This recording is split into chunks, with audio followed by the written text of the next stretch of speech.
أهلا بيكم أعزائي المشاهدين في قناة أخبار كل يوم. هنقدم ليكم في الفيديو ده موعد الظهور الأول لوالتر بواليا مع الأهلي. ينتظم الزامبي بواليا مهاجم الأهلي الجديد واللي جرى التعاقد معه رسميا أمس الخميس لمدة 4 سنوات قادما من فريق الجونة في تدريبات الفريق الأول خلال 48 ساعة وفقا للبرنامج التدريبي اللي هيضعه الجنوب إفريقي بيتسو موسيماني المدير الفني للأهلي في الفترة الحالية. ففي حالة خوض الفريق ميرانو غدا عقب مباراة اليوم أمام دجلة سينضم المهاجم لتدريبات الفريق غدا، وفي حالة حصول الفريق على راحة سينضم بداية من الأحد.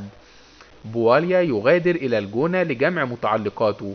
قالت مصادر مطلعة داخل النادي الأهلي إن المهاجم الزامبي غادر القاهرة قبل ساعات إلى الجونة لجمع متعلقاته وأغراضه الشخصية مع الفريق الساحلي، على أن يعود للقاهرة خلال الساعات القادمة للاستعداد لخوض أول ميران له مع فريقه الجديد.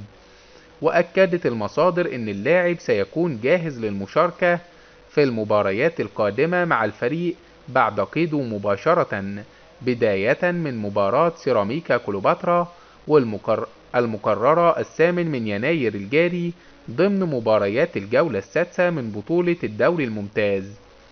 قيد بواليا في القائمة الإفريقية.